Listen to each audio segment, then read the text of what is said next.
माता शुरू जी स्टार्ट करें? करिए। यस यस माता। हरे कृष्ण, सभी को दंडवत प्रणाम। मंगलाचरण के साथ हम शुरू करते हैं। ओम अज्ञानतिमिरान्धस्य ज्ञानाञ्जनशलाकया चक्षुरुन्मीलितं येन तस्मै श्रीगुरवे नमः। श्रीचैतन्यमनोभीष्टं स्थापितं येन भूतले स्वयं रूपा कदा मह्यं ददाति स्वपदान्तिकम्।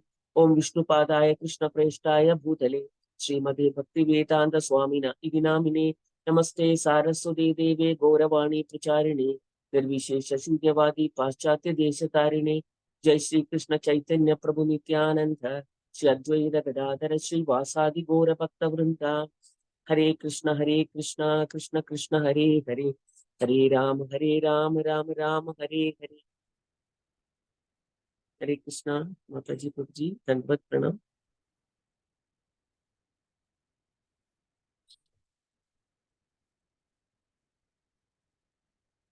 हरे कृष्णा।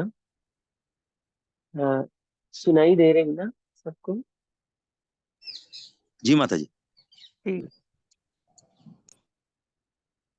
हरे कृष्णा। भगवत गीता 10.9 में एक श्लोक है, वो इस प्रकार है। मच्चित्ता मद्गत प्राण बोधयन्ता परस्परम कथयन्तश्च मां नित्यं तुष्यन्ति च रमन्ति च। तो इस श्लोक का भावार्थ इस प्रकार है कि भगवान कृष्ण कहते हैं कि मेरे शुद्ध भक्तों के विचार मुझ में रहते हैं, मुझ में वास करते हैं, और उनके जीवन मेरी सेवा में समर्पित रहते हैं। वो एक दूसरे को दिव्य ज्ञान देते रहते हैं, और वो हमेशा मेरे बारे में, मेरे विषय में बात करते रहते हैं, और उसमें उनको आनंद प्राप्त है। तो यहाँ पर भगवान कृष्ण शुद्ध भक्तों के लक्षण के बारे में बता रहे। शुद्ध भक्त हमेशा भगवान के बारे में ही सोचते रहते, उनकी सेवा करते रहते, और एक दूसरे से बात करते हैं तब भी भगवान के बारे में बात करते हैं। तो उनको भगवान के चरण कमल के अलावा उनका कोई और विचार नहीं है। तो ये शुद्ध भक्त है। तो प्रभुपाद जी कहते हैं कि भक्ति की जो प्रारंभिक अवस्था है, तो उसमें भक्त क्या करते हैं? भगवान की सेवा करते रहते, सेवा करते रहते, उसमें उनको आनंद की अनुभूति होती है। और धीरे धीरे जब वो परिपक्व अवस्था में आ जाते हैं, तो उनको भगवान की प्रेम मिलना शुरू हो जाते हैं। वो एक सिद्ध अवस्था प्राप्त होती है उनको धीरे धीरे, और वो जैसे उनको श्री भगवान के धाम में मिलते हैं। तो प्रभुपाद जी यहाँ पर कहते हैं कि हमें भगवान के जो प्रेम है, उनको प्रेम को प्राप्त करने की कोशिश करनी चाहिए। चैतन्य महाप्रभु भक्ति को एक बीज के समान कहते हैं। हम जानते हैं कि कोटान कोटि ब्रह्मांड है, और उस ब्रह्मांड में कई लोग हैं, और उन लोगों में असंख्य जीव रहते हैं। तो वो जीव भाग्यशाली होते हैं जिनको शुद्ध भक्त के साथ भेंट होती है, शुद्ध भक्त के साथ संगति में भगवान के भक्ति प्राप्त करने का अवसर मिलता है। तो यहाँ पर जो भक्ति है वो बीज के समान है। चैतन्य महाप्रभु कहते हैं, बीज को जब खाद और पानी मिल जाते हैं ना, तो धीरे धीरे वो बढ़ना शुरू हो जाते हैं। उसी तरह हमारे मन के अंदर जो भक्ति रूपी बीज है, उसको सही खाद और पानी मिल जाते हैं तो वो भी बढ़ना शुरू कर देते हैं। तो ये खाद और ये पानी क्या है भक्ति रूपी बीज के लिए? वो है हरे कृष्ण महामंत्र का जाप, कीर्तन, भगवान की लीलाएं सुनना। तो तब क्या होता है, जो आध्यात्मिक पौधा क्या होता है, वो धीरे धीरे बढ़ता जाएगा। वो बीज अंकुरित हो जाएगा और वो बढ़ना शुरू हो जाएगा। और फिर क्या होता है, वो ब्रह्मांड के आवरण को तोड़कर वो ब्रह्म ज्योति तक पहुंच जाएगा, और ब्रह्म ज्योति से भी आगे वो गोलोक धाम तक पहुंच जाएगा। जब गोलोक छात्र की चर्चा होती है तो वहां पर ये क्लियरली बताते हैं कि ब्रह्मांड के आवरण के 8 लेयर्स होते हैं, 8 परतें। वो क्या है? धरती, जल, अग्नि, वायु, आकाश, मन, बुद्धि, अहंकार। तो ये अहंकार 2 तरह का होता है, ईगो, मिथ्या अहंकार, और सत्य अहंकार, फॉल्स ईगो और रियल ईगो। तो जब ये धरती का आवरण है, ये जो आध्यात्मिक धरती नहीं, ये आध्यात्मिक के नीचे जो भौतिक लोक है, आध्यात्मिक लोक के नीचे उसके आवरण है। तो अगर किसी को आध्यात्मिक लोक तक पहुंचना है तो इन आवरणों को तोड़ कर जाना पड़ेगा, क्रॉस करके जाना पड़ेगा, पेनिट्रेट करके जाना पड़ेगा। तो एक एक आवरण, नीचे से एक एक आवरण जब आगे आगे हमें क्रॉस करना पड़ेगा, एक एक आवरण का थिकनेस ज्यादा ज्यादा होता जाएगा। तो इसको पेनिट्रेट करना असंभव सा हो जाए, लेकिन ये इसको पेनिट्रेट करना संभव है। कैसे संभव है? हरे कृष्णा महामंत्र के द्वारा। तो इसको हम हरे कृष्ण महामंत्र का जाप करते हैं और अपने भक्ति को बढ़ाते हैं और शुद्ध भक्ति तक हम पहुंच जाते हैं। तो इन आवरणों को तोड़कर हम भगवान के धाम तक पहुंच जाते हैं और भगवान के चरण कमलों के शरण प्राप्त करके हम वहां पर विश्राम पाते हैं। इस प्रकार पौधे फूल देते हैं, फल देते हैं, उसी प्रकार हमारी आध्यात्मिक आध्यात्मिक पौधे में भी फूल और फल आ जाते हैं।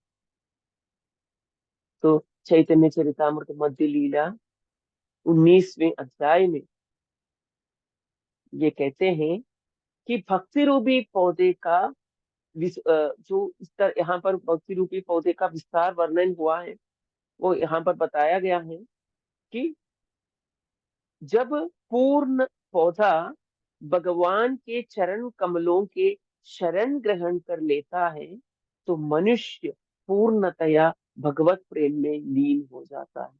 तो जब भक्ति हमारी पूरी तरह शुद्ध हो जाता है और हम भगवान पर शरणागत हो जाते हैं पूरी तरह, तो हमें भगवान के पूरा प्रेम हमें मिल जाता है। तब हम एक क्षण भी परमेश्वर को छोड़कर हम लोग नहीं जा सकते।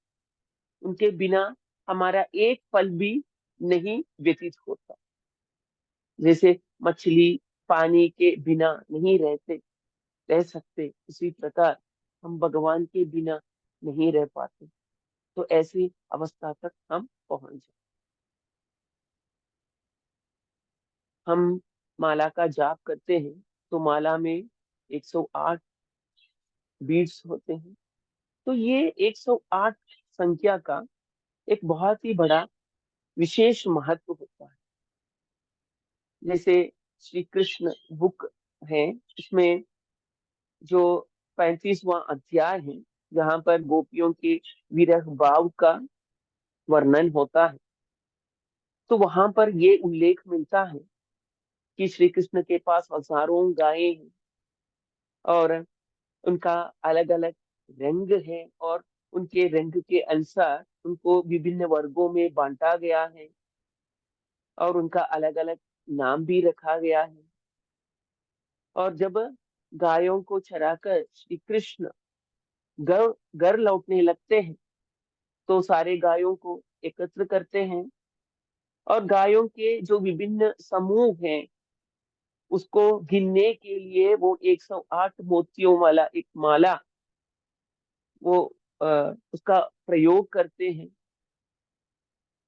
और इस प्रकार वहां पर इसका उल्लेख किया है 108 संख्या के बारे में। और इसलिए वैष्णव हमेशा 108 मोतियों की माला पर जाप करते हैं और 108 संख्या श्री कृष्ण की जो प्रमुख 108 गोपियां हैं उनकी भी सूचक है। तो गोलोक चार्ट में जब चर्चा होती है भगवान के गायों के बारे में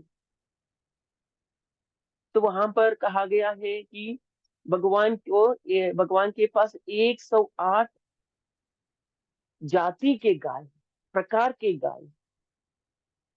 और इसका रंग क्या है? नीला, सफेद, लाल, काला। और इस रंग के एक एक रंग के 25 प्रजाति है और तो ये कुल मिलाकर 100 हो गया। और जो बाकी 8 गाय हैं वो बहुत ही विशिष्ट प्रकार के गाय और उनके चेहरे मृदंग के समान, इस तरह कहा गया।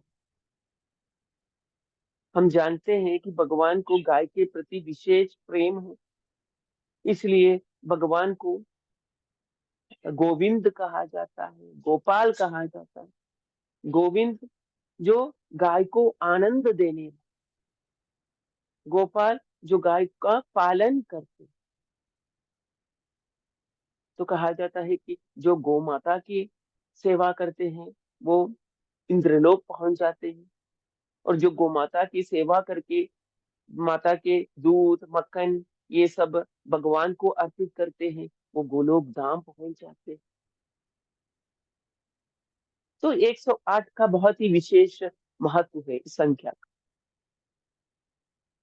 तो प्रभुपाद जी कहते हैं कि हमारे पास जो 108 बीड्स वाली जो माला है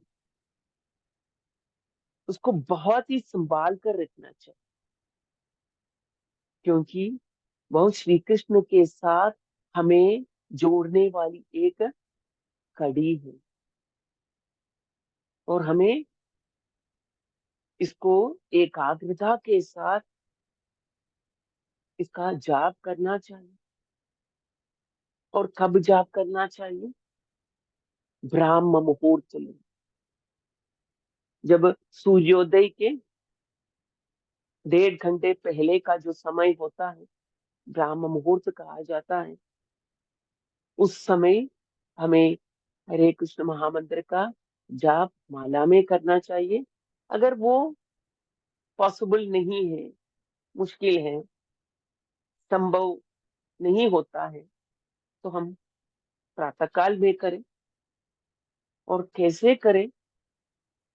कोशिश करना चाहिए कि जोर से करें हरे कृष्ण महामंत्र का जाप, ताकि वो जो ध्वनि है वो मंत्र की ध्वनि हमारे कानों तक आ जाए और हमारा पूरा ध्यान उस मंत्र की ध्वनि पर होना चाहिए। और वो अगर वो भी संभव नहीं है तो थोड़ा धीरे धीरे ही करें। वो भी संभव नहीं है तो मन में करें, लेकिन जिह्वा जरूर हिलनी चाहिए। और कभी वो जाप की तेजी, जो गति के बारे में आप ज्यादा विचार मत करें, क्योंकि करते करते जाप करते करते वो स्पीड आ जाती है, ऐसे प्रभुपाद जी कहते। लेकिन सबसे महत्वपूर्ण बात है उसको सुनना। जाप करते करते उस ध्वनि को सुन। तो यहाँ पर एक श्लोक है श्री चैतन्य चरितामृत 17.31 में हम लोग सुना है वो श्लोक। तृणातपि सुनीचेन तरोरिव सहिष्णुना अमनेन मंदेन कीर्तनीय सदा हरि। तो इसमें क्या बताया गया है कि हमें अपने आप को, स्वयं को मार्ग में पड़े जो तृण है उससे भी नीच समझना चाहिए, पहली बात। और दूसरी बात, हमें वृक्ष से भी अधिक क्षमाशील होना चाहिए। और तीसरा, हमारे मन में जो अहंकार है वो मिथ्या अहंकार, उस अहंकार से शून्य होना चाहिए, क्योंकि ये अहंकार है सभी जो विषम स्थितियों का जड़ है, सभी मुश्किलों का जड़ है ये अहंकार। और चौथी बात क्या है, हमें हमेशा दूसरों को मान देना चाहिए। तो ये चार गुण, चार रत्न के समान है हमारी माला।